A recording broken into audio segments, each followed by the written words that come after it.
মসজিদের পাশে চায়ের দোকানে আড্ডা মারে, মসজিদের পাশে ফিল্ডিং মারে, মাঠের মধ্যে কাজ করে, বাড়ির মধ্যে শুয়ে থাকে, রাস্তার মধ্যে মোবাইল ঠেলে, ইচ্ছা মতো ক্যারাম বোর্ড খেলে, কিন্তু তারপরেও মসজিদে নামাজ পড়তে আসে না। নামাজের ওয়াক্তের পরে ওয়াক্ত পার হয়। এবার বুঝে থাকলে বলেন তো, এই লোক যে নামাজ বাদ দিল, এটা কি অনিচ্ছায় না ইচ্ছায়? 27শে রমজান ঢাকা থেকে রাজশাহীতে আসবে, রাজশাহীতে বাড়ি, বাসে কোনো সিট নাই, আমিনবাজার ব্রিজের উপর দাঁড়াইছে, যেমনে হোক একটাতে উঠতে হবে, লোকাল টোকাল যাই হোক। উঠে গেছে একটা বাসের মধ্যে, রাজশাহী আসবে। ওঠার পরে দেখে সিট তো নাই, ভিতরে দাঁড়ানোর জায়গা নাই, ঠেলতে ঠেলতে ওকে মধ্যে পাঠাই দিছে। কোনো রকম মধ্যের খালি কেবলমাত্র যে পাইপ ধরে ওই লোক দাঁড়ায় আছে, পা রাখার জায়গা নাই। ঈদের আগে বাসের মধ্যে এরকম ভিড় হয় কিনা ভাই? ওই লোক যেই না সাভারের কাছাকাছি আসছে, হঠাৎ করে তার কানের মধ্যে আসরের আজান ভেসে আসছে, হাইয়া আলাস সালাহ, হাইয়া আলাল ফালাহ। যেই না আজানের শব্দ আসছে, ওই লোক অস্থির হয়ে গেছে, আসরের নামাজ তো পড়া লাগবে। দূরের থেকে কয়েকবার বাসালাক বলছে, এই বাসালা দাঁড়াও, আসরের নামাজ পড়া লাগবে। কে শুনে কার কথা, কিসের দাঁড়ানো? বাসালার দাঁড়ানোর কোনো সময় নাই, ঠিক কিনা? খানিকক্ষণ পরে চিন্তা করছে, বাস তো দাঁড়াবে না, নামাও তো যাচ্ছে না, নামাজ তো পড়া লাগবে, কিন্তু অজু নাই, তায়াম্মুম যে করবে পরিবেশ নাই। প্রথমে নামাজে দাঁড়ায় শুরু করতে হলেও কেবলা ঠিক করে শুরু করতে হবে, কেবলার কোনো তাল নাই। ওই লোকের ভিতরটা জ্বলে পুড়ে ছাই হয়ে যাচ্ছে। আহারে, ঈদে বাড়ি যাওয়ার সময় এইরকম মোবারক মুহূর্তে আসরের নামাজটা মিস হয়ে যাচ্ছে, ভাবতে ভাবতে আর নামাজ পড়তে পারে নাই। মাগরিবের ওয়াক্ত হয়ে গেছে, আসর চলে গেছে।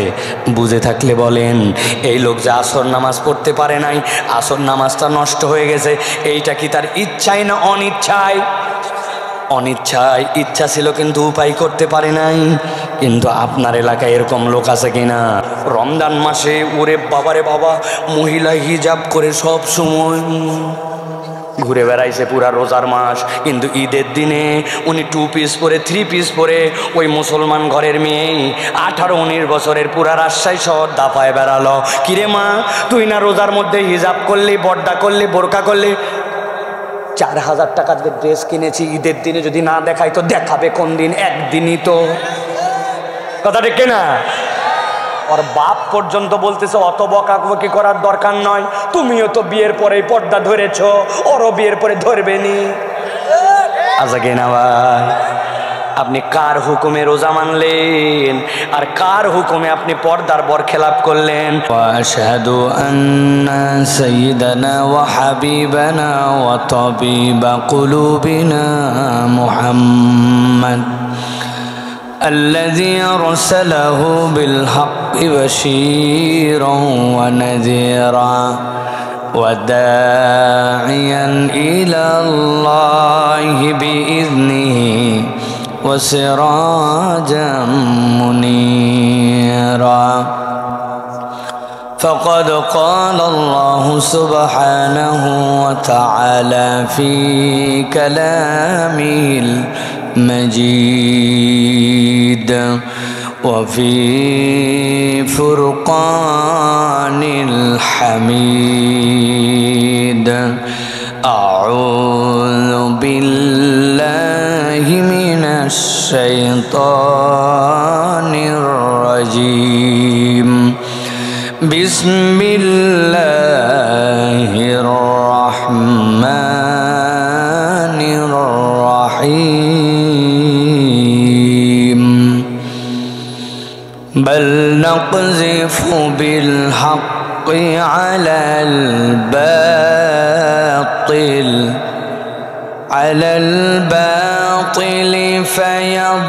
فيدمغه فإذا هو زاهق ولكم الويل مما تصفون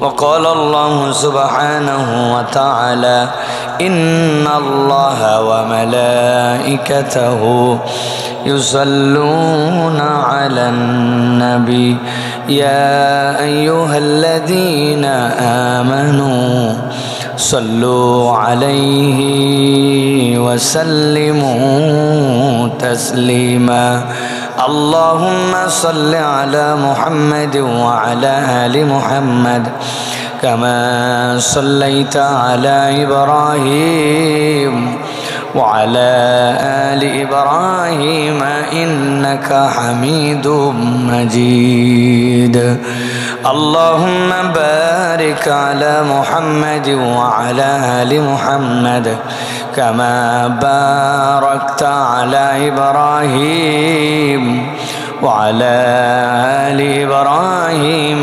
إنك حميد مجيد আলহামদুলিল্লাহ রাজশাহী বিভাগীয় শহর রাজশাহীর কাশিয়াডাঙ্গার আল জামিয়াতুল বেলালিয়া উম্মুল কোরা মাদ্রাসার পাগড়ি প্রদান উপলক্ষে 28তম বাৎসরিক ওয়াজ মাহফিলের আজকের সম্মানিত সভাপতি জনাব ডক্টর মোহাম্মদ সাইফুদ্দিন চৌধুরী সাহেব, সম্মানিত অতিথিবৃন্দ, বিশেষ করে কথা বলেছেন ডক্টর মাওলানা মোহাম্মদ কাউসার হোসাইন সাহেব দামাত বারাকাতুহুল আলিয়া, আপনাদের মাঝে তেলাওয়াত শোনানোর জন্য, যার তেলাওয়াত শুনে বিশ্ববাসী মুগ্ধ।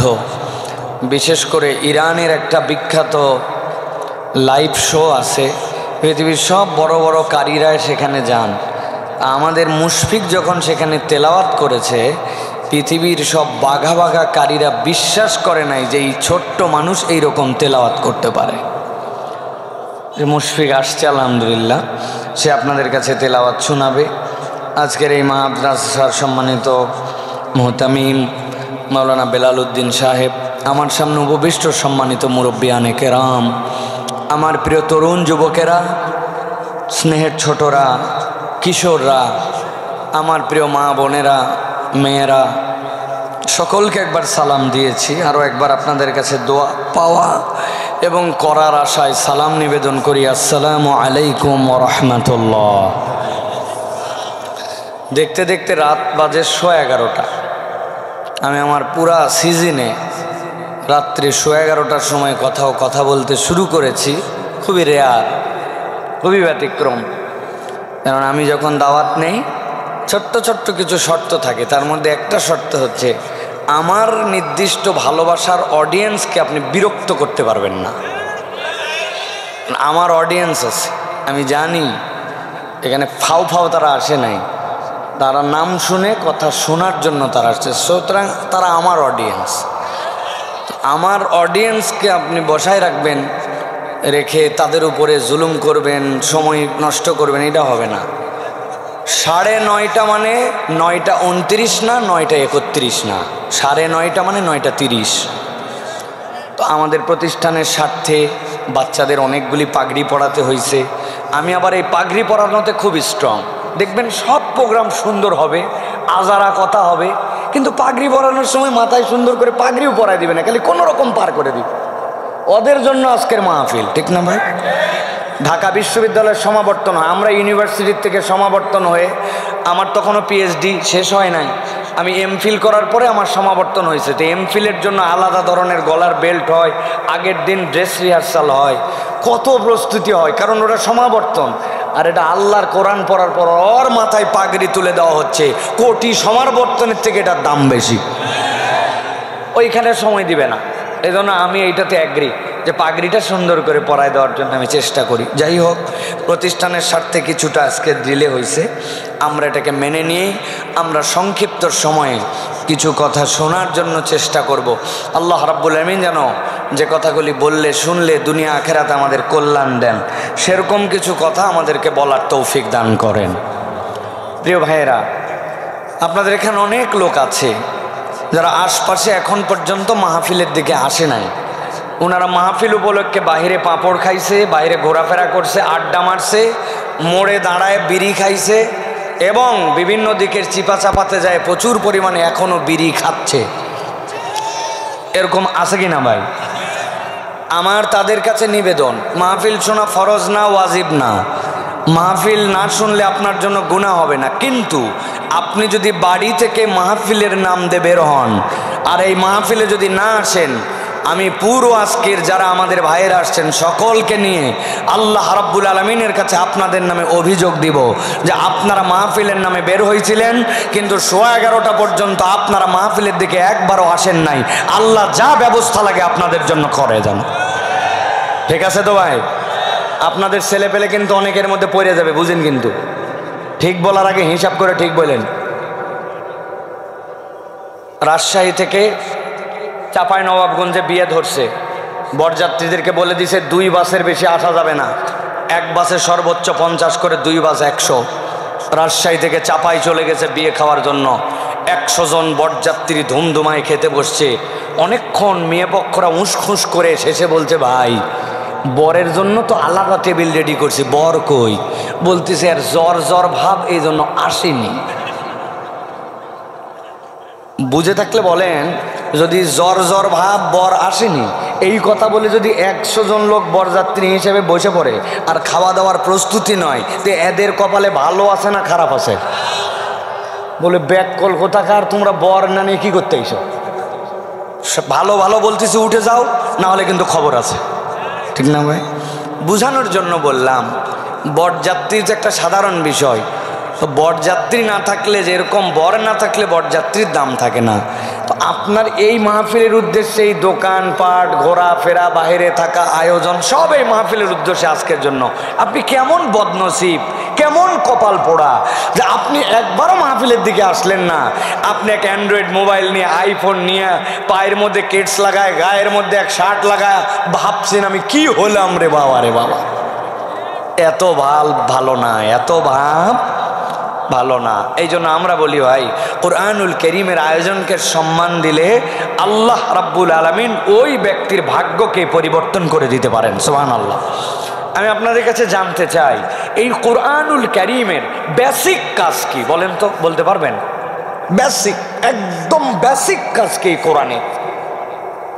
কোরআনুল কারীমের মূল আলোচ্য বিষয় যেরকম মানুষ, কোরআনের বেসিক কাজ হচ্ছে মানুষকে এমন জায়গা থেকে পরিবর্তন করা যেই জায়গায় পরিবর্তন করলে প্রকৃত পরিবর্তন হয়। ঠিক কি না? আমার কথা নয়, আল্লাহ রাব্বুল আলামিনের কথা। কোরআনের 21 নম্বর সূরা আম্বিয়ার 18 নম্বর আয়াত আল্লাহ বলছেন, গভীর মনোযোগে খেয়াল করেন। আল্লাহ বলছেন, বাল নাকযিফু বিল হাক্কি আলাল বাতিল ফায়াদমাগুহু ফাইযা হুয়া যাহিক ওয়া লাকুমুল ওয়াইলু মিম্মা তাসিফুন। আমার আল্লাহ রাব্বুল আলামিন বলছেন, এই দুনিয়ার মানুষ ভালো করে জেনে রাখো, এই কোরআন, এই হক, এই ইসলাম, আমি আল্লাহ এটার একটা কাজ নির্ধারণ করেছি। কি কাজ? আল্লাহ বলছেন, বাল নাকযিফু বিল হাক্কি আলাল বাতিল ফায়াদমাগু ফাইযা হুয়া যাহিক। আল্লাহ বলছেন, এই কোরআনের কাজ জানো নাকি? এই হকের কাজ জানো নাকি? আল্লাহ বলছেন, এই কোরআন, এই মুসলমান, এই ঈমান, এই ইসলাম তার সাথীদেরকে পরাজিত করার জন্য আসে নাই। কোরআনের কাজ হচ্ছে বাতিলের উপরে আঘাত করা, এমন আঘাত করা ওই বাতিল আর অবস্থান নিয়ে টিকতে পারবে না। কোরআন আসছে বাতিলকে নিশ্চিহ্ন করে দেওয়ার জন্য। আল্লাহু আকবার। কিন্তু কোরআন কিভাবে বাতিলকে নিশ্চিহ্ন করবে আল্লাহ তার একটা ধারণা দিয়েছেন। আপনি হাতের মধ্যে লাঠি নিয়ে মারামারি করবেন, একজন আরেকজনকে ফাটায় ফেলবেন, কোরআন বলছে মৌলিক কাজ কোরআনের এইটা নয়। আল্লাহ রাব্বুল আলামিন বলছেন, শব্দ খেয়াল করেন, ফায়াদমাগু ফাইযা হুয়া যাহিক। আল্লাহ বলছেন এই কোরআন আঘাত করবে কোথায় জানো নাকি? আরবিতে দামগুন শব্দের অর্থ হচ্ছে ব্রেন। আরবিতে দামগুন শব্দের অর্থ হচ্ছে আপনার মাথার পেছনের মস্তিষ্ক। আল্লাহ বলছেন এই কোরআন যে কোনো জায়গায় আঘাত করবে না, কোরআন আঘাত করবে মানুষের মস্তিষ্কে, এমন আঘাত করা করবে ফাইযা হুয়া যাহিক। আল্লাহ বলছেন রব্বুল আলামিন ওই জায়গায় বাতিলের অস্তিত্ব রাখবেন না, বাতিলকে শেষ করে দিবে। উদাহরণ দেওয়ার জন্য সারা জীবন অন্তরের মধ্যে গেঁথে ফেলবেন। এই যুবক, এই তরুণ, ভালো করে শোনো, মাথার মধ্যে এটা গেঁথে নাও, কেননা কোরআনের ব্যাপারে কনসেপ্ট আমাদের ক্লিয়ার না। আপনাদের এই হরগ্রাম এলাকায় বিকালবেলা খেলাধুলা করতে করতে গন্ডগোল বেঁধে গেছে। মাঝে মাঝে কথা কাটাকাটি করতে করতে গা ধাক্কা ধাক্কি গন্ডগোল ছেলেরা করে কিনা। গন্ডগোলের এক পর্যায়ে বিকালবেলা ক্রিকেট খেলতেছিল, ক্রিকেটের যে স্ট্যাম্প ছিল ওই স্ট্যাম্পটা একজন উঠায় নিছে, উঠায় নে কথা নাই, স্ট্যাম্প দিয়ে গন্ডগোলের এক পর্যায়ে একজন আর বাম হাতের মধ্যে দিছে একবারই, যেই না বাম হাতে বাড়ি মারছে হাত গেছে ভাইঙ্গা, সাথে সাথে নিয়ে চলে গেছে রাজশাহী মেডিকেলে নিয়ে যাওয়ার পরে ডাক্তার বলছে আগে এক্সরে করেন। এক্সরে করার পরে দেখে ভিতরে ফ্র্যাকচার, এরপরে সুন্দর করে ঠিকঠাক করে দিয়া, এরপরে গলার মধ্যে সুন্দর করে একটা প্লাস্টার দিয়া গলার মধ্যে ঝুলাই দিয়ে বলছে আজকে হাসপাতাল থেকে যাওয়া যাবে না, যতই বাড়ি কাছে হোক আজকে অ্যাডমিট নিয়ে থাকেন এই জায়গাতে, আগামীকালকে আর একটা আপনার এখানে এক্সরে করা হবে, এক্সরে করার পরে এরপরে পরীক্ষা নিরীক্ষা করে আপনার জন্য ঠিকঠাক মতো জোড়া লাগছে কিনা দেখানোর পরে আপনাকে এরপরে ছুটি দেওয়া হবে। ওই ছেলে গলার মধ্যে ব্যান্ডেজ বাঁধে হাড়জোর ইউনিটের মধ্যে ওইখানে অবস্থান করতেছে। সন্ধ্যার পরে যখন অবশেষ যে সকল ইঞ্জেকশন ছিল ওইটা যখন কেটে গেছে, ওরে ব্যথার ব্যথা, রাত্রে এসার দিকে পাগলের মতো চিল্লাচিল্লি করতেছে। চিল্লাচিল্লি শুনে ওইখানে যে নার্স ছিল ওই নার্স ডাক্তারের সাথে গেছে স্টেশনে। ডাক্তার এই ছেলে তো সহ্য করতে পারতেছে না ব্যথা, কি করা যায়? বলতে কিছু করতে হবে না, ওর একটা ভল্টারে ইঞ্জেকশন দাও, ইঞ্জেকশন দিয়ে ওর আপাতত ব্যথাটা কমাও। সাথে সাথে তার একটা ইঞ্জেকশন দিছে, 10 মিনিটের মধ্যে কাজ হয়ে গেছে। আগে যেরকম ব্যথা ছিল আর ব্যথা নাই, এখন যেই না ব্যথা কমছে গলার মধ্যে ব্যান্ডেজ ঝুলাই নিয়ে আপনার হরগ্রামের ওই ছেলে হাসপাতালের বেডে ডান হাতটা মাথার পিছনে নিয়ে নিয়ে ভাবতেছে আল্লাহ একবার খালি আমার হাতটা ঠিক করুক, প্লাস্টারটা খুলি, হাতটা খালি ঠিকঠাক মতো জোড়া লাগুক। যেই বেটা আমার এক হাত ভাঙছে আল্লাহ বাঁচালে ওর 2 হাত, যদি ভাঙতে না পারি আমি মামুর বেঠাই না। বুঝে থাকলে বলেন তো হাসপাতালের বেডে শুয়ে শুয়ে এরকম চিন্তা করা সম্ভব কিনা? সম্ভব। আরেকজন মারামারি লাগাইছে, মারামারি লাগায় একজনের পা গেছে ভেঙে, এখানে হাসপাতালে নেওয়ার পরে বলছে এখানে হবে না, ঢাকা পঙ্গু হাসপাতালে স্পেশাল ইউনিটে তার পার করা লাগবে, কেননা পায়ের ভিতরে খালি হাড্ডি ভাঙেই নাই, গুঁড়া হয়ে গেছে। ঢাকা হাসপাতালে নিয়ে গেছে, ভালো করে বোঝেন, হাসপাতালে নেওয়ার পর অপারেশন করছে, অপারেশন করার পরে খালি ব্যান্ডেজ করে দেয় নাই, 5 ইঞ্চি 5 ইঞ্চি 2টা বড় বড় ইট গস কাপড়ের মধ্যে বাইন্ধে পায়ের মধ্যে টানা দিছে। গস কাপড়ের মধ্যে বাইন্ধে পায়ের মধ্যে টানা দিয়া ঝুলায় রাখছে। বুঝে থাকলে বলেন তো এইরকম পা ভাঙ্গার পরে অনেক সময় পায়ের মধ্যে টানা দেওয়া লাগে, দেখছেন আপনারা ভাই? ওই ছেলের অবস্থা খারাপ, ব্যথায় কাঁকর। রাত্রেবেলা তাকে একটা ইঞ্জেকশন দেওয়ার পরে বলছে এখন ব্যথা কমে যাবে, সকালে ডাক্তার আসলে বাকি ট্রিটমেন্ট হবে। ওই বেটা পঙ্গু হাসপাতালে 2 হাত মাথার নিচে দিয়া, ঠ্যাংয়ের অবস্থা বেকায়দা, ঠ্যাং দিয়ে দাঁড়াতে যে কত দিনে পারবে আল্লাহ কেবল জানে, ইট ঝুলানো আছে, কিন্তু মাথার নিচে 2 হাত দিয়া পঙ্গু হাসপাতালের বেডে ইস ইস করতেছে আর বলতেছে আল্লাহ একবার খালি আমার বাম পাটা ভালো করুক, একবার খালি এলাকায় ফেরত যায়। যেই বেটা অন্যায় করে আমার 1 পা ভাঙছে, ওর 1 পা, ওর বাপের 1 পা, ওর ভাইয়ের 1 পা না ভাঙলে আমি মরদি না। বুঝে থাকলে উত্তর দেন, হাসপাতালের বেডে শুয়ে এরকম চিন্তা করতে পারে কিনা? কথা বলতে হবে, পারে কিনা? কিন্তু এবার জিজ্ঞাসা করি, এই যে গন্ডগোল করতে করতে একজনের হাতও ভাঙছে, পাও ভাঙছে, কিন্তু হাতের মধ্যে একটা লাঠি ছিল, ওই লাঠি দিয়ে মাথার পিছনে এই জায়গায় একটা বাড়ি মারছে। মাথার পিছনে যেই না বাড়ি দিছে ওই ছেলের হাত ভাঙা পা ভাঙা, কিন্তু হুঁশ নাই, কোমার মধ্যে চলে গেছে, অজ্ঞান হয়ে গেছে। অজ্ঞান হওয়ার পরে হাত ব্যান্ডেজ, পা ব্যান্ডেজ, কিন্তু তার জ্ঞান নাই। বুঝে থাকলে রাজশাহী শহরের মুসলমান এক বাক্যে উত্তর দেন তো, যেই ছেলের জ্ঞান নাই, হুঁশ আসে নাই, অজ্ঞান হয়ে বিছানায় পড়ে আছে, ওই ছেলেটা কি হাসপাতালে শুয়ে কার হাত ভাঙবে আর কার পা ভাঙবে এই চিন্তাটাও কি করার যোগ্যতা রাখে? যারা বললেন না বুঝেন নাই, রাখে? আল্লাহ রাব্বুল আলামিন কি বলছেন খেয়াল করেন। আল্লাহ বলছেন বাল নাকযিফু বিল হাক্কি আলাল বাতিল ফায়াদমাগু ফাইদা হুয়া যাহিক ওয়া লাকুমুল ওয়াইলু মিম্মা তাসিফুন।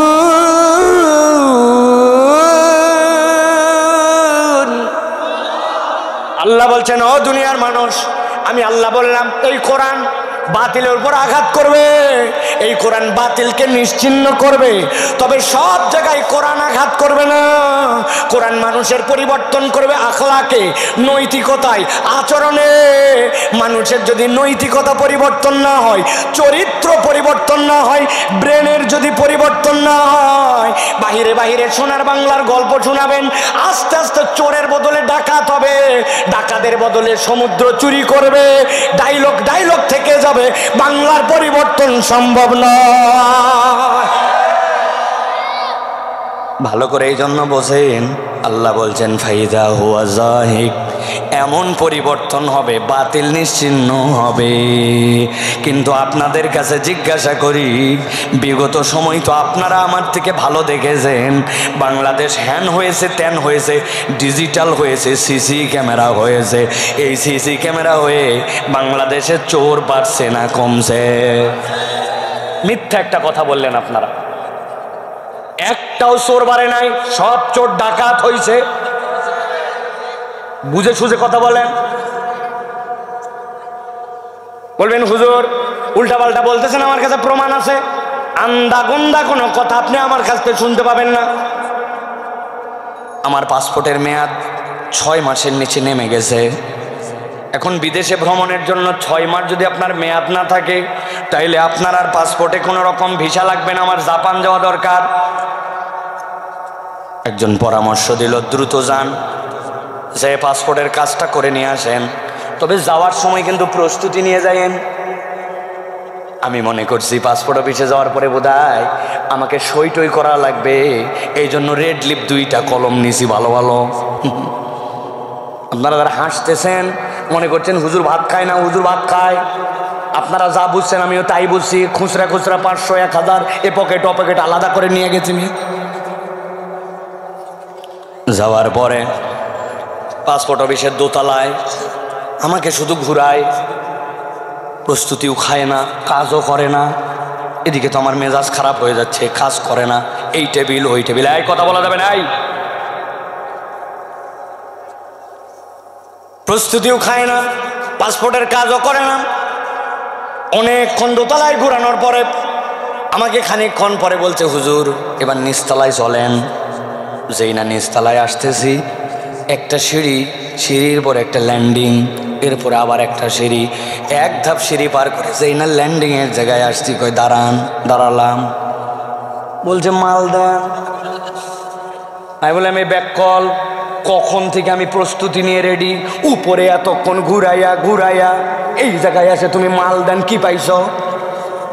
বলতেছে হুজুর এই বিল্ডিংটি রাগ করেন না, সিসি ক্যামেরা নিয়ন্ত্রিত, আমরা মনিটরে চেক করে দেখছি পুরা বিল্ডিংটাই সিসি ক্যামেরায় ধরে, খালি এই জায়গাটা ধরে না।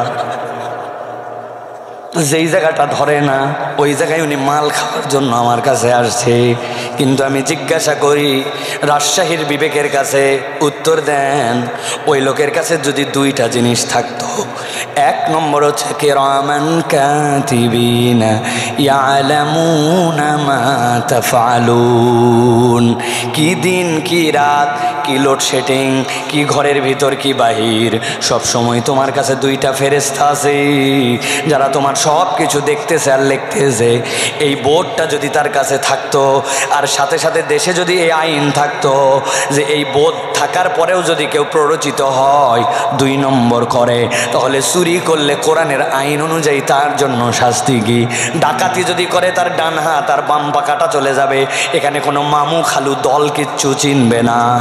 একে ভয় আল্লাহ, আর 2 নম্বর আল্লাহর আইন। এই 2টার যদি সমন্বয় হয়, বুঝে থাকলে বলেন তো এই দেশ পরিবর্তন করা সম্ভব কি নয়? সম্ভব। আল্লাহ এই জন্য বলছেন সাবধান হয়ে যাও। যারা মাথার মধ্যে অন্য চিন্তা করছে আল্লাহ সাবধান করে দিচ্ছেন। আল্লাহ রাব্বুল আলামিন বলছেন ওয়ালাকুমুল ওয়াইলু মিম্মা তাসিফুন, তোমাদের মধ্যে কতকগুলো অতি পণ্ডিত আছে, আল্লাহর বিধান নিয়ে কথা বলে, আল্লাহর হুকুম নিয়ে কথা বলে। আল্লাহ বলছেন আল্লাহর ব্যাপারে যে উল্টা পাল্টা কথা বলবে, আল্লাহ বলছেন সাবধান হও, দুনিয়া আখিরাতে তার কোনো নিস্তার নাই। আল্লাহর আইনের বিপক্ষে কথা বললে, কোরআনের বিপক্ষে কথা বললে, দুনিয়ায় যদি ধরাও না খান, আল্লাহর কাছ থেকে বাঁচার কোনো উপায় থাকবে না। টের পান নাই? টের পান নাই? কোনো সেনাবাহিনী লাগে নাই, পুলিশ লাগে নাই, কোনো বাহিনী লাগে নাই, ছোট্ট ছোট্ট মাসুম বাচ্চাগুলা থাপড়ায়া দেশ থেকে, বোঝেন নাই না? এই জন্য আগামীতেও সাবধান হয়ে থাকবেন।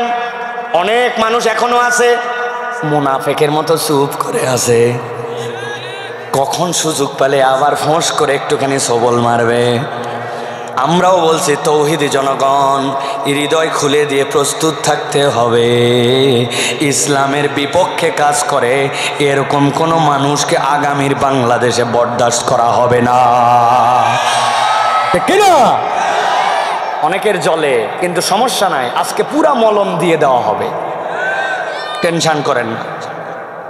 যারা ভাবতেছেন সাইফুল্লাহ ভাই বোধহয় 5 আগস্টের পরের থেকে বলতেছে, ভুল। বিগত 10 বছর আল্লাহর এই গোলাম এইভাবেই বলছে, হিসাব করে গুনে আলহামদুলিল্লাহ কথা বলি নাই। বহুত ঝড় গেছে, বহুত ঝাপটা গেছে। সুতরাং আজকে নতুন কিছু নয়, কিন্তু আজকে আমরা কিছু কথাবার্তা শুনবো ইনশাআল্লাহ। যদি আপনারা বলেন রাত গভীর হয়েছে হোক, কিন্তু তারপরে আমরা কিছু কথা শুনতে চাই। রাজি আছেন আপনারা? ভুল বুঝেন না আবার যে ওয়াজ বোধহয় শুরু হয়েছে, এখনো ওয়াজ শুরু হয়নি, কেবল একটু আইল দিলাম, আইল পাশ দিয়ে একটু ঘেরাও দিলাম, যাতে করে মানুষ বুঝতে পারে যে কি আলোচনাটা হবে আজকে। আমাদের অধিকাংশ ওয়াজের কোনো আইল নাই, এই জন্য দেখবেন মানুষ যারা ওয়াজ শুনতে আসে তারাই বাইরে যে সমালোচনা করে, ওই ওয়াজ শুনি কোনো পরিবর্তন নাই, আগের মতোই আছে, কোনো চেঞ্জ নাই। এগুলো আমরাই বলি, ঠিক কি না? আমি বলি আইল না থাকলে যদি পানি না বাঁধে, তো আপনি ওয়াজ কোন নিয়তে শুনতে আসছেন? আপনার নিয়ত ঠিক নাই, আপনি আল দিয়ে বসেন না, এই ওয়াজ আপনাকে কি দিবে? কিচ্ছু দিবে না, কথা ঠিক কিনা? এইগুলা লোকই যায় কালকে বলবে একটা বক্তা আনছিল ফাটাফাট, একজন চায়ের দোকানে বলছে কি ফাটালো গো, বলছে তা বলতে পারবো না, কিন্তু ফাটিয়েছে। আরে কি ফাটালো আপনি বলতে পারেন না, কি ওয়াজ শুনে গেলেন আপনি? তাহলে আপনাকে ওয়াজ একটা আইল দিয়ে বাউন্ডারির মধ্যে থেকে শুনতে হবে, আন্দাগন্দা না। নিয়ত আগে ঠিক করতে হবে যে আমি কেবল মুখ দেখতে আসি নাই, আমি আমার লাইফ পরিবর্তন করার জন্য, দেশ পরিবর্তন করার জন্য, ইসলামের আলোকে আমার সমাজ পরিবর্তন করার শপথ নিয়ে বসছি, ঠিক কি না? রাজি আছেন আপনারা? কারা কারা আছেন? থামেন থামেন থামেন থামেন, হাত তুলতেছে আমি, মজা নিচ্ছেন আপনি, বাবা হাতগুলো নামান। আমি অনেক হাত দেখতে হয়েছে আপনাদের এখানে, হাত তোলার মধ্যেও আপনাদের বিভিন্ন ধরন আছে।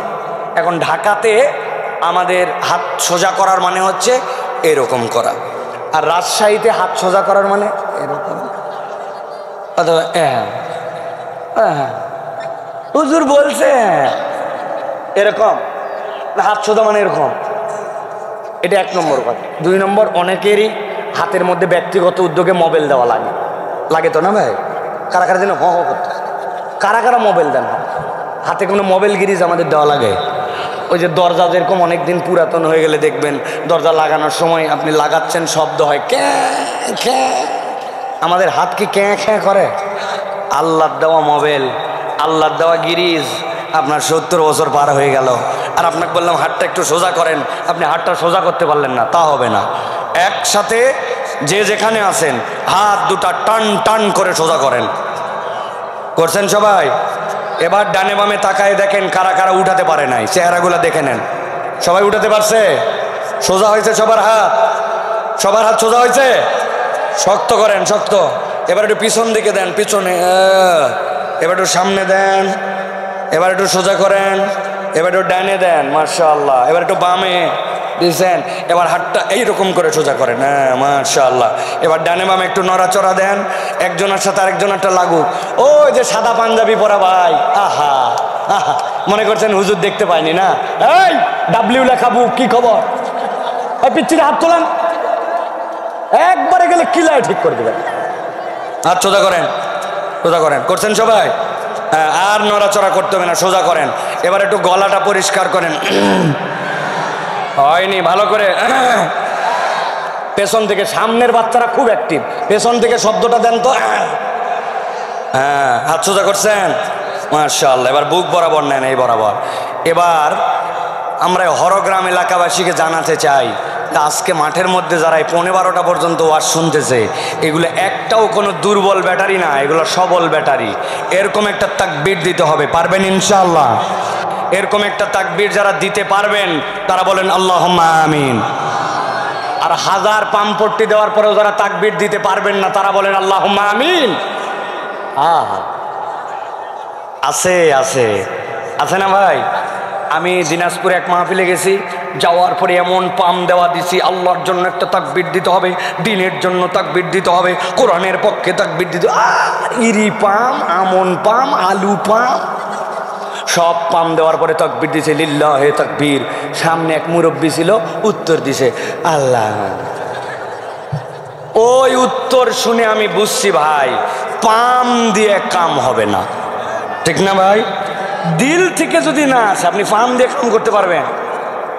আমরা একটু রেডি আছি সবাই, পারবো ইনশাল্লাহ? আমি যখন বলবো লিল্লাহে তাকবীর, হাত দুটো আসমানের দিকে ছুঁড়ে দিয়ে বলতে হবে আল্লাহু আকবার। পারবেন ইনশাল্লাহ? রেডি সবাই? জোরে সোরে দেখে একটা তাকবীর দেন, লিল্লাহে তাকবীর, লিল্লাহে তাকবীর। আল কোরআনের আলো, আল হাদিসের আলো, তোমার নেতা আমার নেতা,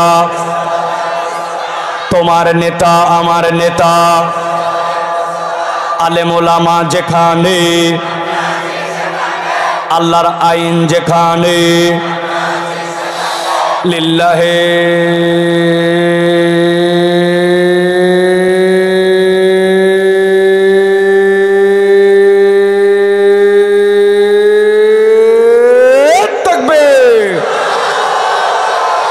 আলহামদুলিল্লাহ। হাত নামান, আলহামদুলিল্লাহ বলেন।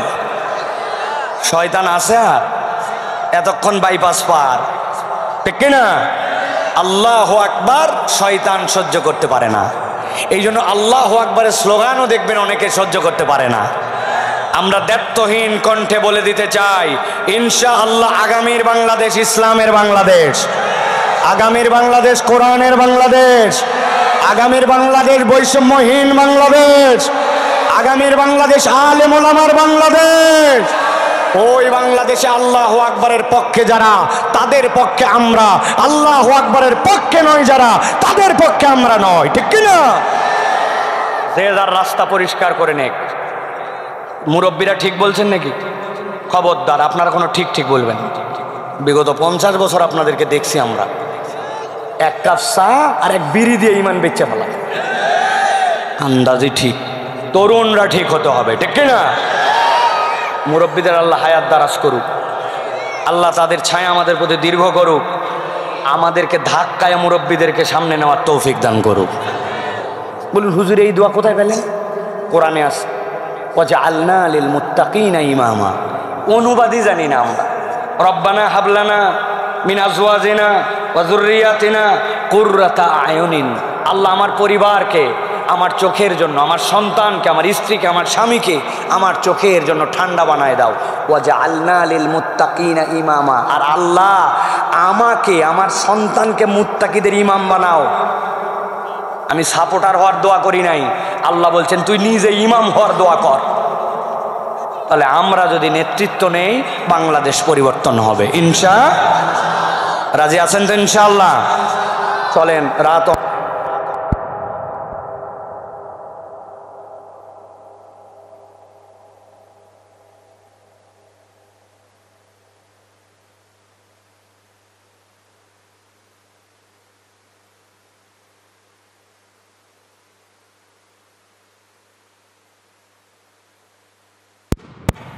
আমরা সকলে সমস্বরে কোন রকম জড়তাকে নিজেদের মধ্যে না রেখে আল্লাহর জন্য উন্মুক্ত করে দিয়ে সকলে পড়ি আউযু বিল্লাহি মিনাশ শাইতানির রাজিম বিসমিল্লাহির রাহমানির রাহিম واتل عليهم نبأ الذي آتيناه آياتنا فانسلخ منها فأتبعه الشيطان فكان من الغاوين ঠান্ডা মাথায় মনোযোগের সাথে এবার আল্লাহর কোরআনের মধ্যে প্রবেশ করেন। আল্লাহ বলছেন, ও আমার হাবিব, আপনাকে এমন একটা আয়াত দেওয়া হলো যে আয়াতের মধ্যে আপনাকে ইয়া আইয়ুহান নাস বলা হয় নাই, ইয়া আইয়ুহান নবী বলা হয় নাই, ইয়া আইয়ুহাল ইনসান বলা হয় নাই, কুল দ্বারাও আপনাকে সম্বোধন করা হয় নাই। আপনাকে আল্লাহ রাব্বুল আমিন বলছেন ওয়াতলু আলাইহিম, আপনি তেলাওয়াত করেন তাদের কাছে। কাদের কাছে? কোন বিষয়ে তেলাওয়াত করবেন? আল্লাহ বলতেছেন নাবা আল্লাযী, এমন একটা সংবাদ, আল্লাযী যাকে আতাইনাহু, আমি আল্লাহ রাব্বুল আলামিন দান করেছিলাম, আয়াতিনা, আল্লাহর পক্ষ থেকে স্পষ্ট নিদর্শন। হযরত আব্দুল্লাহ ইবনে মাসউদ বলছেন এই আয়াতের ব্যাখ্যায় আল্লাহ রাব্বুল আমিন মূলত নবীজি সাল্লাল্লাহু আলাইহি সাল্লামকে কোন বিষয়ের ঘটনা, কোন বর্ণনাটা জানাতে বললেন, যে বিষয় বলার পরে আল্লাহর নবীকে আল্লাহ বললেন ওয়াতলু আলাইহিম। হযরত আব্দুল্লাহ ইবনে মাসউদ বলছেন এই ব্যক্তিটা উম্মতে মুহাম্মাদির ব্যক্তি নয়, এই ব্যক্তিটা ফেরাউনের সময়ের ব্যক্তি। লোকটার নাম হচ্ছে বালআম ইবনে আবার।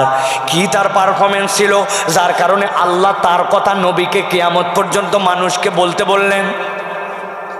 আল্লাহ রাব্বুল আলামিন নবী আলাইহিস সালামকে জানায় রাখছেন এই বালআম সে সাধারণ কোনো মানুষ ছিল না, তার মধ্যে একটা যোগ্যতা ছিল, আল্লাহর কাছে যদি কোনো বিষয়ে হাত তুলতো এক মুহূর্ত দেরি হতো না, দোয়া করতে দেরি, সাথে সাথে তার দোয়া আল্লাহ কবুল করে নিতেন। সুবহানাল্লাহ।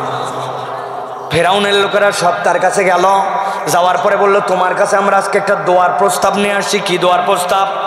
বলে আমাদের কওমের মধ্যে একজন লোক আসছে, যেই লোক আমাদের কওমের মধ্যে বিভেদ ঘটায় দিচ্ছে, ফেরাউনের সাথে গন্ডগোল লাগায় দিয়েছে, এই জন্য ওই লোক যেন ধ্বংস হয়ে যায় তার জন্য তোমাকে দোয়া করতে হবে।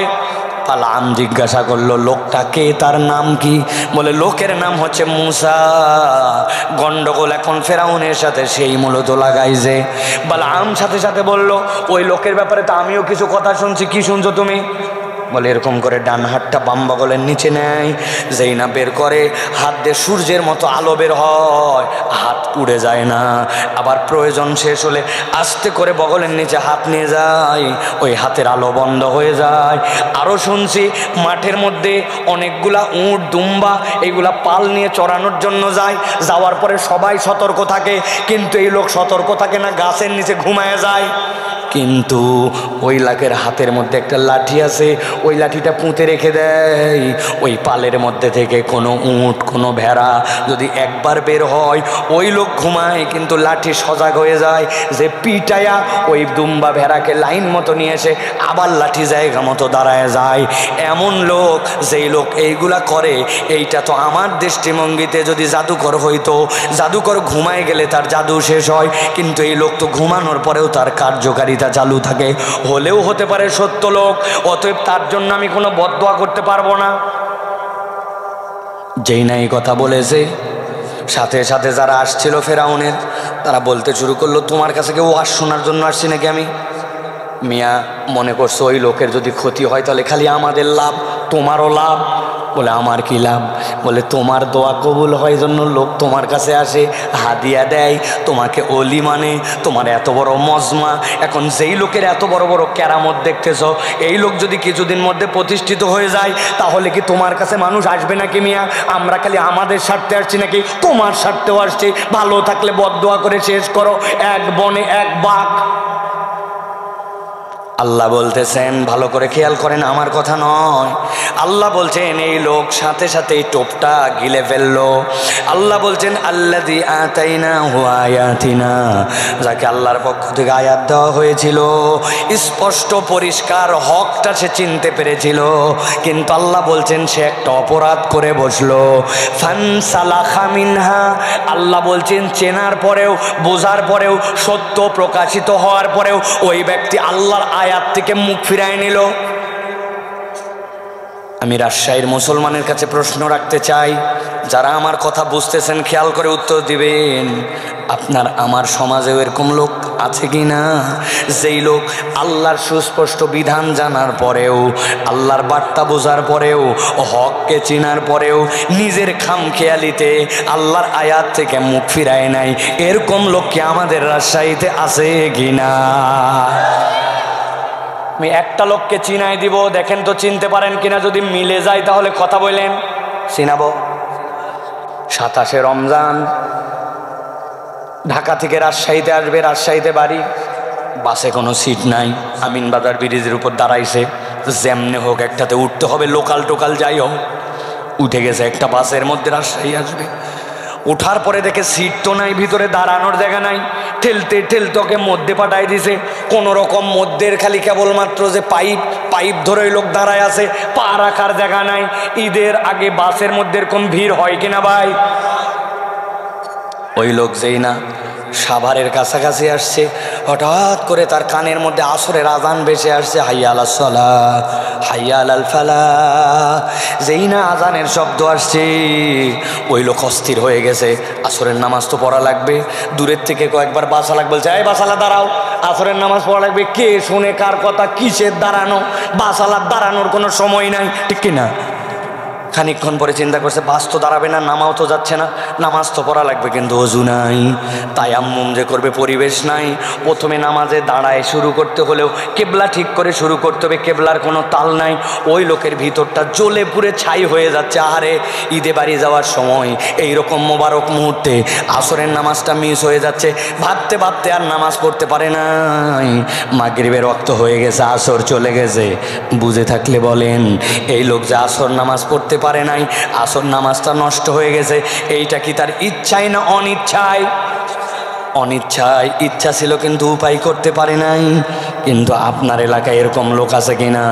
আসরের আজান হয়, মসজিদের পাশে চায়ের দোকানে আড্ডা মারে, মসজিদের পাশে ফিল্ডিং মারে, মাঠের মধ্যে কাজ করে, বাড়ির মধ্যে শুয়ে থাকে, রাস্তার মধ্যে মোবাইল ঠেলে, ইচ্ছা মতো ক্যারাম বোর্ড খেলে, কিন্তু তারপরেও মসজিদে নামাজ পড়তে আসে না। নামাজের ওয়াক্তের পরে ওয়াক্ত পার হয়। এবার বুঝে থাকলে বলেন তো, এই লোক যে নামাজ বাদ দিল, এটা কি অনিচ্ছায় না ইচ্ছায়? গভীর মনোযোগ। আল্লাহ বলছেন আল্লাযী আতাইনাহু আয়াতিনা, যাকে আল্লাহর পক্ষ থেকে আয়াত দেওয়া হয়েছিল, 1 নম্বর তার অপরাধ ফানসালাখা মিনহা, সে আল্লাহর আয়াত থেকে মুখ ফিরায় নিল। আল্লাহ বলছেন যদি কেউ আল্লাহর আয়াত থেকে জেনে বুঝে মুখ ফিরায়, সাথে সাথে সে 2 নম্বর একটা অপরাধে নিমজ্জিত হয়। আল্লাহ বলছেন ফাআতবাহুশ শাইতানু ফাকানা মিনাল গাওয়িন, যে আল্লাহর বিধান জেনে বুঝে মুখ ফিরায় নেয়, আল্লাহ বলছেন সে 2 নম্বর অপরাধে নিমজ্জিত হয়। শয়তান তার পিছে লেগে যায়, আর একবার শয়তান যার পিছে লাগে, আল্লাহ বলছেন নিশ্চিত নিশ্চিত ওই ব্যক্তি পথভ্রষ্ট হয়ে যায়। কথা বোঝেন নাই? এর মধ্যে একটু রহস্যের কথা আছে, সহজ কথা কিন্তু ভাবছেন অন্যরকম, এই জন্য ঠিকটা জোরে বলতে পারেন নাই। ভালো করে খেয়াল করেন, আমরা আমাদের বাচ্চা কাচ্চাকে অনেক সময় এইভাবে বকা দেই কিনা, এই বাচ্চা এই শয়তানি করবি না, এই খবরদার বাদরামি কর, এই বাচ্চা এই তুই শয়তানি কাজ করতেছিস কেন? আমরা এরকম করে আমাদের বাচ্চাদেরকে মাঝে মাঝে গালাগালি দেই কিনা? মানে কি? মানে ওই বাচ্চা যেই কাজটা করতেছে, আপনার দৃষ্টিভঙ্গিতে ওই কাজটা হচ্ছে শয়তানি কাজ, তাহলে ও যদি করে তাহলে শয়তানের অনুসরণ করা হয়, ঠিক কিনা? কিন্তু খেয়াল করেন আল্লাহ এই জায়গায় ভিন্ন কথা বলেছেন। আল্লাহ বলছেন ফানসালাখা মিনহা ফাআতবাহুশ শাইতান ফাকানা মিনাল গাওয়িন, যেই বেটা আল্লাহর বিধান থেকে জেনে বুঝে নিজেকে সরায় নেয়, ওই বেটা শয়তানের অনুসরণ করে না। ফাআতবাহু, শয়তান তার অনুসরণ অনুসরণ করে, শয়তান তার পিছে লেগে যায়। একবার শয়তান যার পিছে লাগে, আল্লাহ বলছেন তার আর বাঁচার কোনো উপায় নাই। এই জন্য দেখবেন শয়তান অনেক ইমানদার রূপী, তার পিছনেও লেগে যায়, সে বুঝতে পারে না। বাংলাদেশে এরকম অনেক ভিআইপি মুসল্লি ছিল, প্রতি রাত্রে 70 রাকাত ফজরের পরে জায়নামাজ খোঁজে, ছিল কিনা? আল্লাহর জীবন্ত ওলি, চলন্ত ওলি। কিন্তু ওই মানুষগুলাও আলেম ওলামাকে মিথ্যা মামলা দিয়ে ফাঁসাইছে, মিথ্যা মামলা দিয়ে ফাঁসি দিয়েছে, হাজার হাজার আলেম ওলামাকে কাঁদাইছে, অথচ নিজে মুসলমান দাবি করত। শয়তান যার পিছে লেগে গেছে, সে কখনো বুঝতেও পারে না, ঠিক না? আল্লাহ রাব্বুল আমিন তাহলে এই জায়গায় দুইটা অপরাধের কথা বললেন। ঠান্ডা মাথায় চলেন, একটু সামনে বেরোই। কথা বুঝতেছেন তো ভাই? বিরক্ত হচ্ছেন না তো? আমার শ্রোতা কিন্তু কোনো বুড়া শ্রোতা না, আমার শ্রোতা ইয়াং শ্রোতা। যাদের 40-এর উপর বয়স, আপনার বাড়ি চলে যাবেন, আপনাদের ছুটি দেওয়া থাকলো, জোর করে বসে থাকবেন না আপনারা। কিন্তু যারা ইয়াং তরুণ, আমি যতক্ষণ থাকবো আপনার ততক্ষণ থাকা লাগবে। আল্লাহ বলছেন ওয়ালাউ শি'না লারাফা'নাহু বিহা। আল্লাহ বলছেন যদি এই বেটাটা আমার হুকুম মেনে নিত, জেনে বুঝে আল্লাহর কথার অমান্য করতো না, ওয়ালাউ শি'না, যদি আল্লাহ চাইতেন, লারাফা'নাহু বিহা, আল্লাহ বলছেন ওই তো সামান্য দুনিয়ার লোভে পড়ে গেছে, কিন্তু আমি আল্লাহ চাইলে তার মর্যাদা আসমান থেকে আসমান, উপর থেকে উপর করে দিতে পারতাম। সুবহানাল্লাহ। কিন্তু আল্লাহ বলছেন সে তো আগে দুইটা অপরাধ করেছিল, এটাতেই ক্ষান্ত থাকে নাই, উপর্যুপরি আরো দুইটা অপরাধে নিজেকে নিমজ্জিত করেছে। তাহলে আগে ছিল দুইটা অপরাধ, পরে আরো দুইটা অপরাধ, একসাথে এক বাক্যে বলতে হবে। তাহলে টোটাল অপরাধ কয়টা? হয় নাই। আরেকবার বলেন কয়টা? হাতগুলা নিচে নামান এরকম করে, রেডি করেন। আমি যেই না জিজ্ঞাসা করবো টোটাল অপরাধ কয়টা, একসাথে হাত তুলে দেখাতে হবে 4টা। টোটাল অপরাধ কয়টা? সব হাত ওঠে নাই, লাস্ট সুযোগ দেয়। হাত নামান, হাত নামান, একসাথে বলেন টোটাল অপরাধ কয়টা? মাশাআল্লাহ, হাত নামান। চিন্তা করতেছ অনেকে, হুজুর কি শুরু করলো না? কারণ আছে, আমাদের অধিকাংশ ওয়াজ বাড়িতে যায় না, গভীর রাত্রের ওয়াজ। এত কষ্ট করে বসে আছেন, এই ওয়াজটা অন্তত বাড়িতে নিয়ে যাওয়া লাগবে, ঠিক কি না? বেশিক্ষণ আর না, অল্প সময় শেষ করে দেব। খেয়াল করেন, আল্লাহ বলছেন ওয়ালাউ শি'না লারাফা'নাহু বিহা, যদি আমি আল্লাহ চাইতাম তার মর্যাদা আসমানে উঠাই দিতাম। ওয়ালাকিন্নাহু আখলাদা ইলাল আরদ, ওই লোক 3 নম্বর একটা অপরাধ করলো। কি অপরাধ? ওয়ালাকিন্নাহু আখলাদা ইলাল আরদ, ওই ব্যক্তি নিরেট দুনিয়াদার হয়ে গেল, নিরেট জমিনমুখী হয়ে গেল। আরবিতে খুলদুন শব্দের অর্থ এমন প্রাণী, যেই প্রাণীগুলা চতুষ্পদ, সব সময় মাটির দিকে মুখ করে থাকে, ঘাস খায়, খড় খায়, পানি খায়, যা খায়, মুখ সব সময় নিচের দিকে। এরকম একটা প্রাণীর নাম বলেন গরু। আরেকটা বলেন, আরেকটা বলেন। আল্লাহ বলতেছেন ওয়ালাকিন্নাহু আখলাদা ইলাল আরদ, আমি মানুষকে মাথা নিচু করা প্রাণী বানাই নাই। মানুষ আল্লাহু আকবার বলে মাথা উঁচু করতে পারে, আল্লাহু আকবার বলে রুকুতে যেতে পারে, রুকুতে যায়, মাথা হালায়, কিন্তু ওই সময়ে বলে সুবহানা রাব্বিয়াল আযীম। আমি যখন প্রাণীকুলের রুকুর মতো, আমি বলতেছি আমার রব সবচেয়ে মহান, ওই বান্দা আল্লাহু আকবার বলে উঠে, আবার আল্লাহু আকবার বলে সিজদায় যায়। 2টা হাত, কপাল, নাক, 2টা হাঁটু, 2টা পায়ের আঙ্গুলের মাথা দিয়া যখন তার নাক নিচু। আরবের মুশরিকরা বলতো সব বুঝলাম, কিন্তু এইটা আবার কেমন সিজদা, মাথার থেকে পাছা উপরে থাকে। তার মানে আল্লাহ বলছেন তোর মাথাটা সবচেয়ে উঁচু ছিল দাঁড়ানোতে, আর এখন সিজদায় যায় তোর পাছার থেকেও নিচে তোর মাথা গেছে। কিন্তু এই সিজদাতে যেও বান্দা বলে আমার মাথা যখন পৃথিবীর সবগুলা প্রাণীর মতো, সরীসৃপের মতো, তখনও আমি বলি সুবহানা রাব্বিয়াল আলা, আমার রবের থেকে বড় কোনো রব নাই। আল্লাহ বলছেন যেই মানুষকে আমি এত মর্যাদা দিয়ে বানালাম, ওই মানুষের চরিত্র হয়ে যায় ওয়ালাকিন্নাহু আখলাদা ইলাল আরদ, সে চতুষ্পদ জন্তুর মতো হালাল হারাম বিবেচনা করে না, ডান বাম দেখে না, আল্লাহকে তোয়াক্কা করে না, দুনিয়ার স্বার্থে তার যা লাগবে তাই করতে পারে, নিরেট দুনিয়াদার হয়ে যায়। এরকম লোক আপনার আমার মধ্যে আছে কিনা? আছে? দুইটা লোককে চিনাই দেব, যদি হিসাব বরাবর হয় তাহলে কথা বলেন।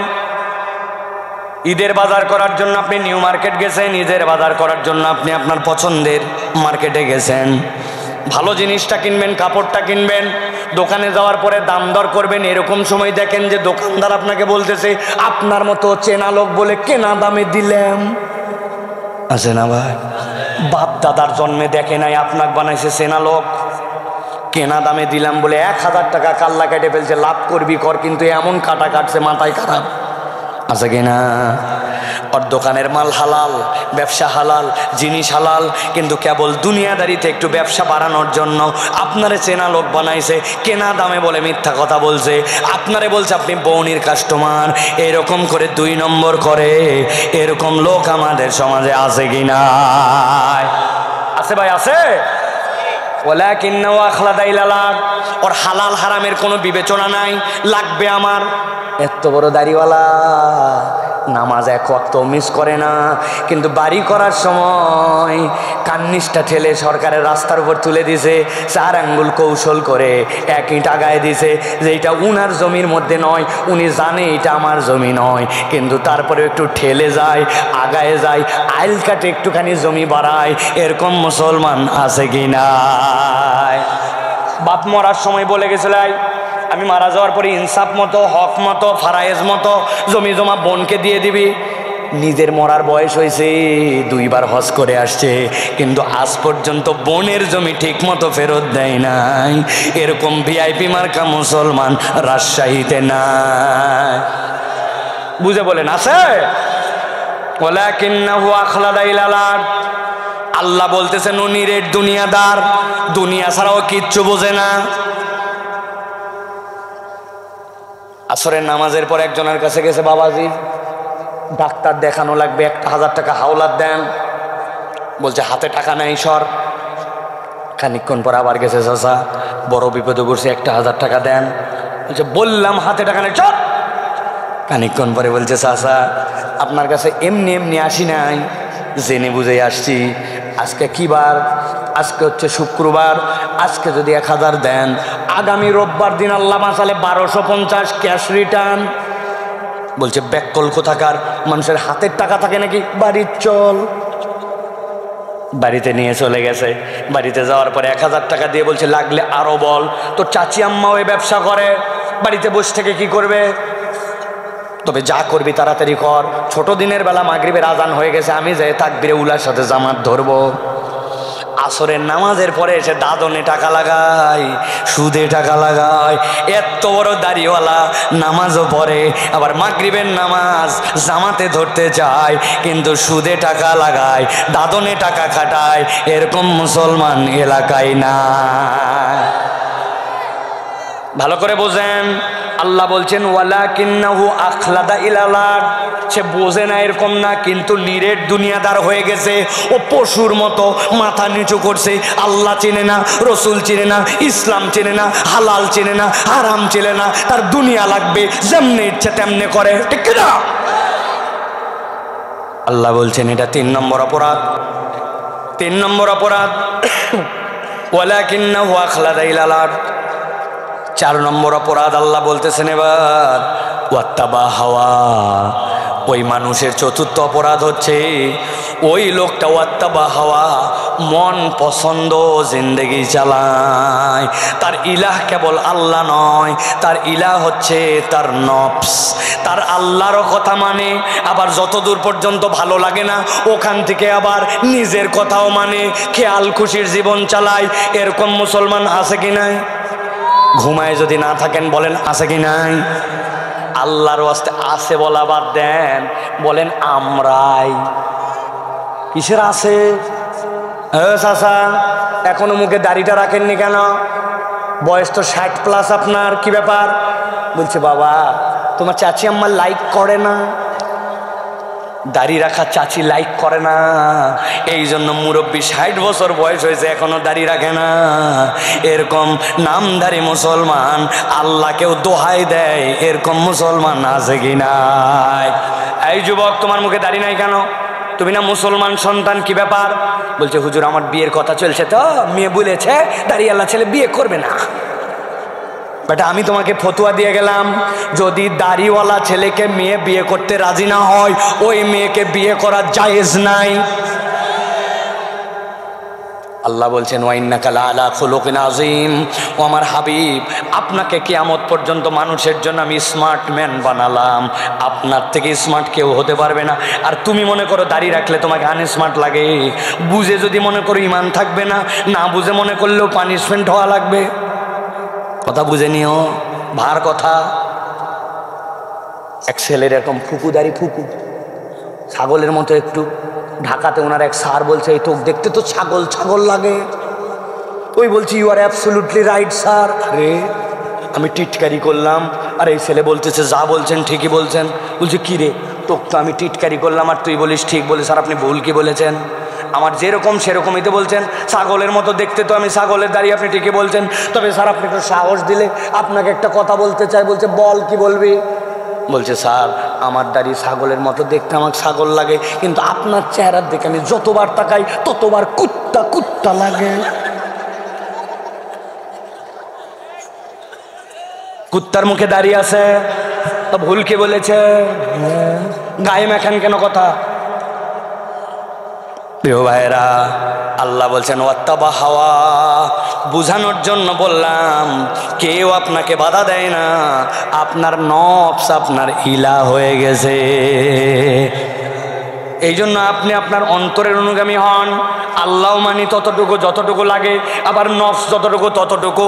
রমজান মাসে ওরে বাবারে বাবা, মহিলা হিজাব করে সব সময় ঘুরে বেড়াইছে পুরা রোজার মাস, কিন্তু ঈদের দিনে উনি 2 পিস পরে 3 পিস পরে ওই মুসলমান ঘরের মেয়ে 18-19 বছরের পুরা রাজশাহী শহর দাপায় বেড়ালো।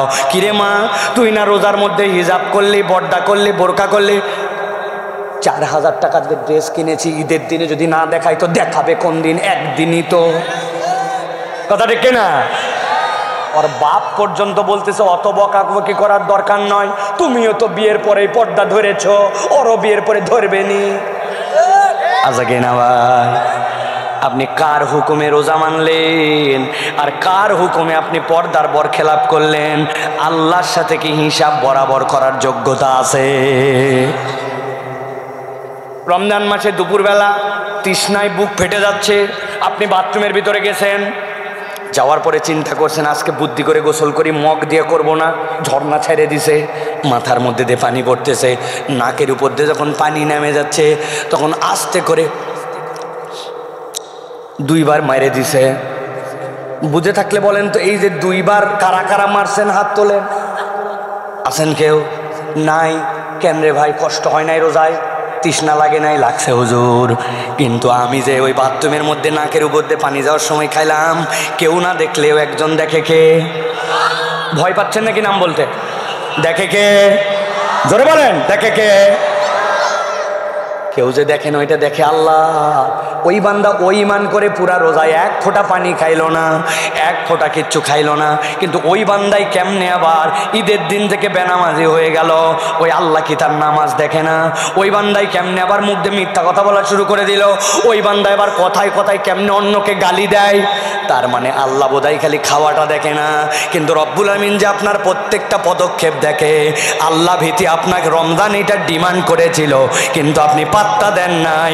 আল্লাহ বলছেন ওয়াত্তাবা হাওয়া, রোজায় আল্লাহকে মানছে আর বাকিটা আল্লাহকে মানে নাই। এইটা হচ্ছে বান্দার একটা ভয়াবহ চরিত্র, ঠিক না? এবার বলেন এরকম লোক আমাদের আছে না নাই? আবার আছে।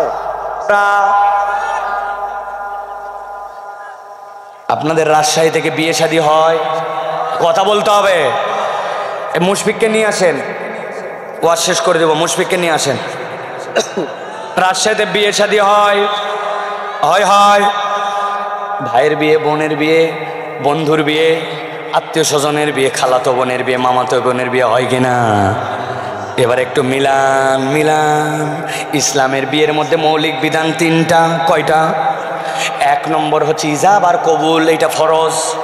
2 নম্বরে ওয়াতুন্নিসা সাদুকাতিহিন্না নিহলা, মেয়েদেরকে আপনার সাধ্য অনুযায়ী দেনমোহর দিতে হবে, এটা আল্লাহর বিধান। 3 নম্বর বিধান হচ্ছে আউলিম ওয়ালাউ বিশাতিন, একটা যদি ছাগলের বাচ্চা হয় ওইটা দিয়েও আপনাকে অলিমার অনুষ্ঠান করা লাগবে। ইসলামের বিয়ের যত আনন্দ ফুর্তি বিনোদন মজা ইজাব কবুল অলিমা এবং দেনমোহর, এর মধ্যে ইসলামের বিয়ে শেষ। কম খরচের বিয়ে, বরকতের বিয়ে, ইসলামের বিয়ের আনন্দ আছে, ফুর্তি আছে, দব বাজানো আছে, মজা করা আছে, অপরকে জানানো আছে, কিন্তু আল্লাহ এই বাউন্ডারির মধ্যে শেষ করে দিয়েছেন।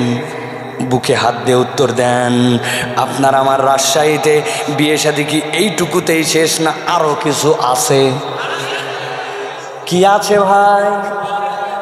4 দিন আগে হলুদ সন্ধ্যা, 3 দিন আগে মেহেদি সন্ধ্যা, 2 দিন আগে ডিস্কো সন্ধ্যা, 7 দিন আগে এলাকার সবচেয়ে ভালো ভালো ডেক নিয়ে যাইয়া ওই বাড়ির সামনে ছাদের উপরে লাগায় দিয়া ইংলিশ মিউজিক দিয়া এলাকা উত্তেজিত করে ডিস্টি ডিস্টি ডিস্টি ডিস্টি ডিস্টি ডিস্টি আছে কিনা?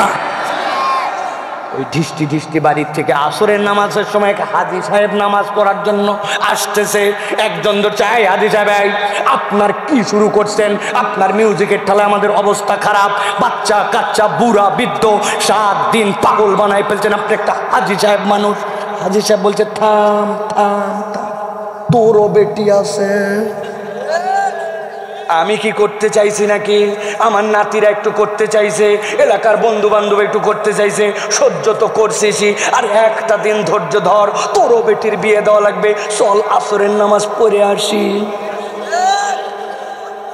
হাজি সাহেব আসরের নামাজ পড়তে চলে যায়, হজ করে আসছে, আর ওনার বাড়ির থেকে এরকম করে গান বাজনা হয়। বুঝে থাকলে বলেন তো, আল্লাহর হুকুমে নামাজ পড়লো, আর এই গান বাজনা বেহায়াপনা বেলাল্লাপনা ইসলামে যেইগুলা নাই এইগুলা কার নির্দেশে করলো? আল্লাহ বলছেন ওয়াত্তাবা হাওয়া, তুমি তোমার নফসকে ইলা বানাইছো, আল্লাহকেও নিছো, আবার তোমার ব্যক্তি পূজাও তুমি করছো, তোমার মন যেটা চাইছে ওইটাও তুমি পালন করো। এরকম মুসলমান আমাদের সমাজে আছে না নাই?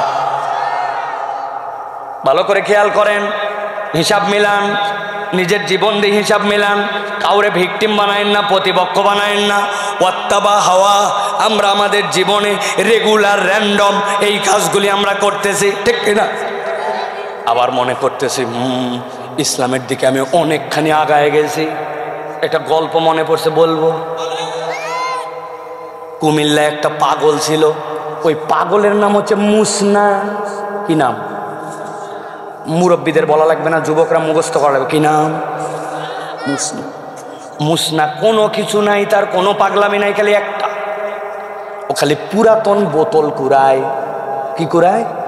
বোতল। যেখানে সে সেখানে এক লোক মজো খাচ্ছে, মুখের দিকে যায় তাকা, লোকজন বলছে এই মজো খাবি নাকি, নে ভাই, এইভাবে মুখের দিক তাকাচ্ছিস, বলছে মজো লাগবে না, তাড়াতাড়ি শেষ কর, বোতল দে। আরে বিরক্ত, খালি বোতল আর বোতল। ওর পুরাতন একটা লুঙ্গি আছে, ওই লুঙ্গির মাথার মধ্যে বাঁশ ঢুকায় দিয়া ওর মধ্যে বোতল জড়ো করে আর খালি বোতল কালেকশন করে। কুমিল্লার লোকজন পাম্পট্টি দিয়ে একদিন ওকে বুঝাইছে, আরে মুসনা, কুমিল্লায় আর কয় বোতল, এখানে তো বোতল যেখানে সেখানে পাওয়া যায় না, বোতলের শহর তো ঢাকা, ডানে বামে সামনে পিছে কোটি কোটি বোতল, পুরা তুই বোতলের মালিক হয়ে যাবি, তোর কুমিল্লায় থাকার দরকার নেই, তুই ঢাকা যা। অনেক পাম্পট্টি দেওয়ার পরে মুসনা একদিন পাম গিলে নিছে, নিয়ে যা বোতল ছিল সব লুঙ্গির মধ্যে বাইন্ডে লম্বা একটা বাঁশের মধ্যে কান্দের মধ্যে ঝুলায়া কুমিল্লাবাসীকে সালাম দিয়েছে, আসসালামু আলাইকুম, আমি আর কুমিল্লায় থাকলাম না, বোতল কাউন্টের জন্য ঢাকামুখী। লোকজন বলছে আরাম পাওয়া গেল, এতদিন পর একটা পাগলা বিদায় হলো।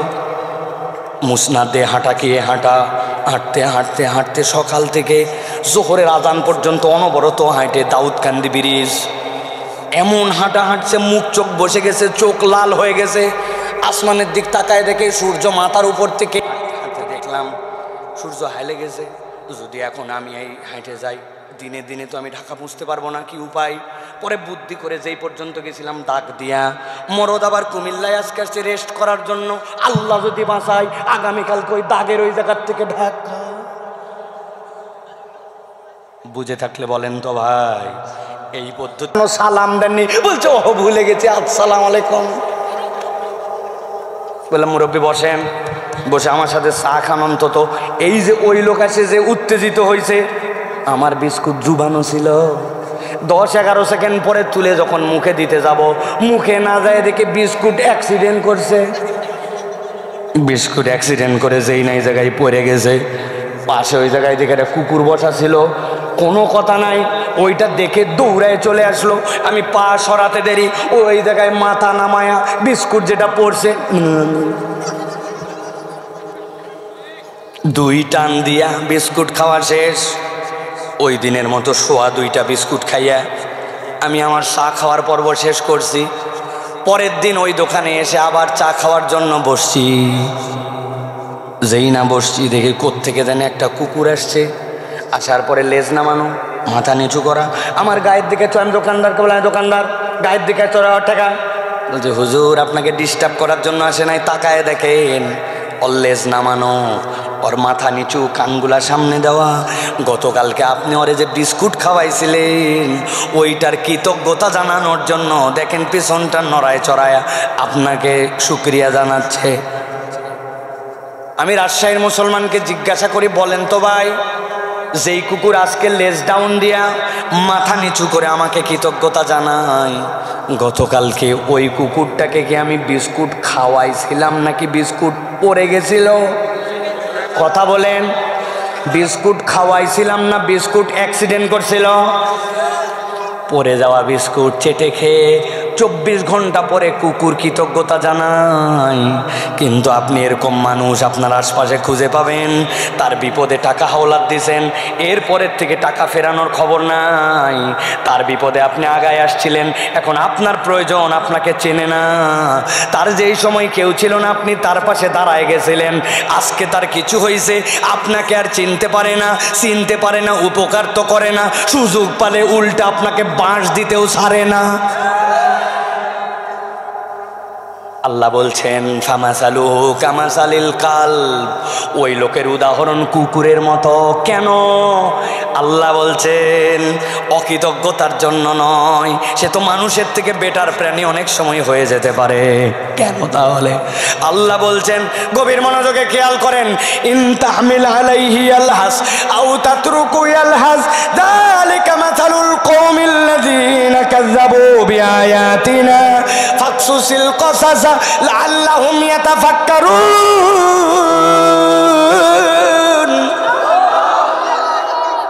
আল্লাহ বলছেন, ও আমার হাবিব, উদাহরণটা এই জন্য দিলাম, ইন তাহমিল আলাইহি আলহাস আও তাতরুকু আলহাস, কুকুরের পিঠে তোমরা কেউ বোঝা চাপাও না, কিন্তু যদি চাপাও তাও কুকুর হাঁপাবে, আর কুকুরকে এমনি ছেড়ে দিলে তাও হাঁপাবে। আরবিতে লাহসুন শব্দের অর্থ পিপাসা হওয়ার পরে কুত্তা যে জিহ্বা বের করে আর জিহ্বা দিয়ে যে রস পড়ে, আল্লাহ বলতেছেন ওইটা গরমেও পড়ে, শীতেও পড়ে, ডাবরানি দিলেও পড়ে, এমনিও পড়ে। পিপাসা লাগলেই কুকুরের জিহ্বা ঝুলে যায় আর ওইটাতে রস পড়ে। কুকুর মূলত অস্থির প্রাণী।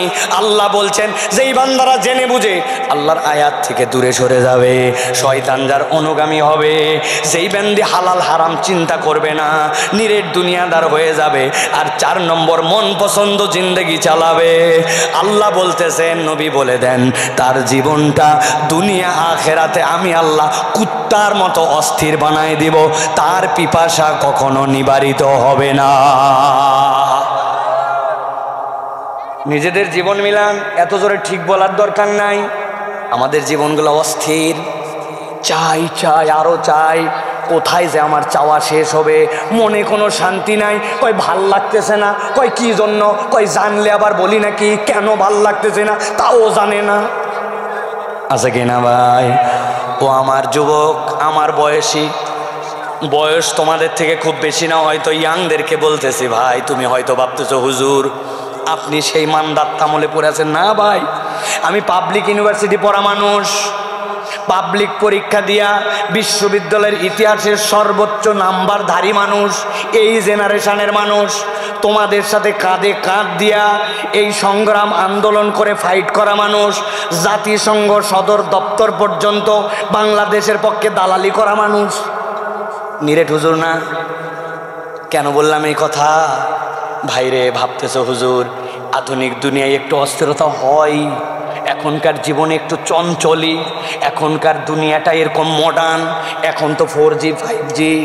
কিন্তু আমার জিজ্ঞাসা ভাই, দুনিয়াটা না হয় কলে বলে এরকম করে পার করে দিলাম, তোমার কথা মেনে নিলাম, কিন্তু আমার জিজ্ঞাসা অনেক লাশ তো আমরা ধোয়াইছি, সব লাশের জামা কাপড় এমনি এমনি খোলা যায় না, অনেকগুলার কাঁচি দিয়ে কেটে ফেলতে হয়, অনেকগুলাকে অনেকভাবে ব্যবস্থা নিতে হয়, খাটলিটা নিয়ে আসার পরে যখন গোসল করায় তার উপরে রাখা হয়, মানুষের কাঁধে ভর করে মানুষ যখন কবরে নামায় দেয়, কবরে নামানো পর্যন্ত না হয় তুমি তারপরেও 3জন 4 জনের কাঁধে ছিলে, কিন্তু কবর দিয়ে যখন চলে আসে রে ভাই, এরপরের জগৎটা সম্পূর্ণ ভিন্ন। আল্লাহ বলছেন ইন তাহমিল আলাইহি আলহাস আও তাতরুকু আলহাস, এটা তো কেবল এই দুনিয়ায় নয়, এই জীবনের পরে অনন্ত একটা জীবন আছে, এই জীবন নয় অস্থিরতায় পার করলাম, কিন্তু এই 4 অপরাধে দুষ্ট হয়ে কবরে যাওয়ার পরে যদি জিন্দেগিটা কুকুরের মতো হয়, ওই দিন কি বাঁচার কোনো উপায় থাকবে? এই জন্য আমি আপনাদের কাছে জিজ্ঞাসা করতে চাই, আমরা কি কুকুরের জীবন চাই না মানুষ? আমরা কি কুকুরের জীবন চাই না মানুষ? একদম মন থেকে বলতে হবে, কুকুর না মানুষ? আরে সবাই মানুষ চায়, কিন্তু তারপরেও এটা আপনাদের হৃদয়ের মধ্যে ঢুকানোর জন্য বলছি। আল্লাহ বলছেন তাহলে উপায় কি? কোরআন সমাধান দিয়ে দিছে, খেয়াল করেন, শেষ আয়াত, আমার শেষ কথা, শেষ 1 মিনিট। আল্লাহ বলতেছেন, ও আমার হাবিব, আপনি আপনার উম্মতের কাছে বলেন ফাকসুসিল কসাসা লাআল্লাহুম ইয়াতাফাক্কারুন, আপনি ঘটনাটা আপনার উম্মতকে জানায় দেন, আশা করা যায় তারা চিন্তা ভাবনা করবে। আজকে আপনারা যারা রাজশাহীর এই হরগ্রামে আসলেন, অনেক দূর থেকে আমার ভাইয়েরা আসছে, আমার সাথে দেখা করছে, হুজুর 17 কিলোমিটার দূর, 18 কিলোমিটার দূর, শহরের বাহির, এখানকার মানুষই কম, কেননা কাছের লোকের ওয়াজ শোনা লাগে না, ঠিক না ভাই? অনেক দূরের মানুষ আসছেন। ও ভাই, এত কষ্ট করে আসলেন, শুধু একটা সিদ্ধান্ত নিয়ে যান, আজকের আপনার আশাটা সফল। আল্লাহ বলছেন লাআল্লাহুম ইয়াতাফাক্কারুন, আগের মাহফিলের আসার মানুষ আর পরের মানুষের মধ্যে একটা পার্থক্য থাকবে, এই মানুষটা চিন্তা ভাবনা করে সামনের প্রত্যেকটা পদক্ষেপ ফেলবে, তার চিন্তা ভাবনাহীন গড্ডালিকা প্রবাহে যেমন চলছিল জীবন চলতে থাক, এই মন মানসিকতা হবে না। আল্লাহ বলছেন আমি হাবিব, আপনি এই গল্পটা আপনার উম্মতকে বলেন, আশা করা যায় তারা চিন্তা করবে। তাহলে আজকের থেকে কি সিদ্ধান্ত নিতে পারি কিনা আমরা, আগের মতো জীবন চলবে না, এখন কোরআন বুঝে হিসাব করে আমার জীবন চলবে? রাজি আছেন? হাত তুলে আল্লাহকে দেখান, 2 হাত তোলেন, শক্ত করে তোলেন, লিল্লাহে তাকবীর। এতগুলো লোকের তাকবীর বলে এটা লিল্লাহে তাকবীর, লিল্লাহে তাকবীর। হাত তোলেন, শক্ত করে হাত তোলেন। তাহলে আমরা কি এই সিদ্ধান্তে যে আসলাম, এই পরিবর্তনটা কি নামাজ বাদ দিয়ে না ধরে, মিথ্যা কথা ছেড়ে না বলে, মিথ্যা কথা বলে না ছেড়ে, গিবতগুল্লা বাদ দিয়ে, গিবতগুল্লা করে না বাদ দিয়া, বাপ মায়ের সাথে বেয়াদবি করে না আদব বলা হয়, মা বলছে সন্ধ্যার পর বাড়িতে আসতে, ওই বলছে তুমি বেশি কথা বললে বাড়িতে আর আসবো না, এরকম বেয়াদব আছে কিনা? চুল কাটে উল্লুক ভাল্লুকের মতো, এরকম করা যাবে আর? তাহলে আমরা কি মিথ্যা কথা বলবো না বাদ দিব, গীবত করবো না ছাড়বো, নামাজ পড়বো না বাদ দিব? আল্লাহ আমাদেরকে কবুল করবেন, আল্লাহুম্মা আমিন। আল্লাহ আমাদেরকে কবুল করুক। আল্লাহ শেষে একটা আয়াত বলে শেষ করে দিছেন, নবী আপনার উম্মতকে বলে রাখেন যারা শপথ করলো, আল্লাহ বলছেন সাআ মাসালাল কওমুল্লাযীনা কাযযাবু বিআয়াতিনা ওয়া আনফুসাহুম কানু ইয়াজলিমুন, তাদের কাছে বলে কোনো লাভ নাই যারা আল্লাহর আয়াত অস্বীকার করে, দেখ বললেও যা না বললেও তা। আমরা কি আল্লাহর আয়াত অস্বীকারী? না না না, আল্লাহ আমাদের অনেক গুনাহ আছে, অনেক অযোগ্যতা আছে, অনেক দুর্বলতা আছে, কিন্তু আমরা আপনার আয়াত স্বীকার করি, ঠিক কি না? অতএব আমরা আমাদের জীবন পরিবর্তন করার সিদ্ধান্ত নেই। আল্লাহ আমাদেরকে, আমাদের আয়োজনকে, আমাদের এই বসাকে, কোরআন থেকে আমরা যে কথা শুনেছি, এই কোরআনের কথা শোনাকে আল্লাহ দুনিয়া আখিরাতের জন্য কবুল করে নেন। বলেন আল্লাহুম্মা আমিন।